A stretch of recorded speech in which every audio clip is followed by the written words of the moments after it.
সোয়া ২ ঘণ্টার চেষ্টায় মিরপুরের কালশীতে আগুন নিয়ন্ত্রণে আনার পর সারা রাত ধরে চলে আগুন নির্বাপনের কাজ। ফায়ার সার্ভিসের পাশাপাশি স্বেচ্ছাসেবী সংগঠনগুলোর যৌথ উদ্যোগে আগুন নিয়ন্ত্রণে এলেও এখনও সহায় সম্বলহীন অবস্থায় রয়েছেন হাজারো মানুষ। সরকারের কাছে পুনর্বাসন ও অর্থনৈতিক সহায়তার দাবি তাদের। বিস্তারিত শাহরিয়ার ইমতিয়াজের প্রতিবেদনে চিত্রগ্রহণে ছিলেন SM আকরাম হোসেন। মধ্যরাতে পুড়ে যাওয়া ঘরের টিন এভাবেই হাতড়ে বেড়াচ্ছিল আব্দুর রহিম নামের এই শিশুটি। সোমবার মধ্যরাতে বস্তিতে লাগা আগুনে শুধু তাদের ঘরই পুড়েনি, পুড়েছে তার ছোট ছোট স্বপ্নগুলো।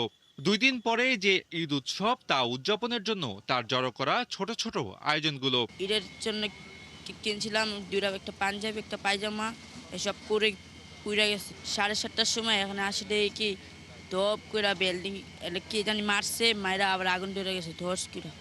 পরে আমি চিৎকার দিয়ে আমার বাবা মাকে ঘর থেকে ডাক দিয়ে বাইর করছি। অনেক কিছু ছিল, 2 লাখ টাকা ছিল, আডানি স্বর্ণ ছিল,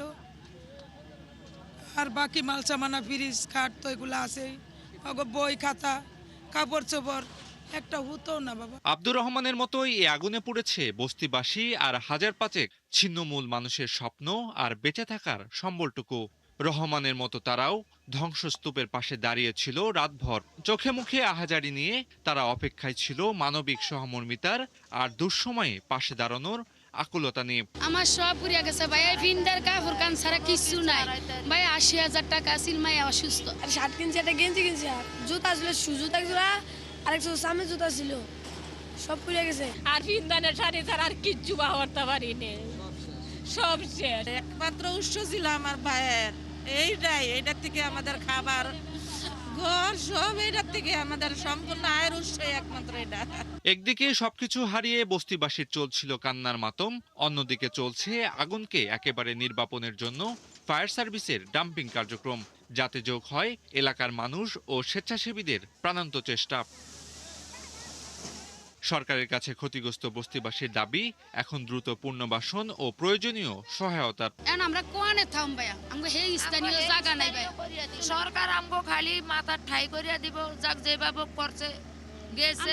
আমরা সরকারের কাছে অনুরোধ, আমরা কিভাবে থাকবো, কিভাবে খাবো। প্রাথমিকভাবে আগুন লাগার কারণ ও ক্ষয়ক্ষতির বিষয়ে তেমন কিছু জানাতে পারেনি ফায়ার সার্ভিসের এই কর্মকর্তা। স্পেসিফিক এখনই বলা যাচ্ছে না, এটা তদন্ত সাপেক্ষে এবং পূর্ণাঙ্গ রিপোর্টের পরেই আমরা বলতে পারবো। আগুনের শিখা থেমেছে, কিন্তু কালশির এই বস্তিবাসীর স্বপ্ন এখনো পড়ে আছে ধ্বংসস্তূপের মাঝে।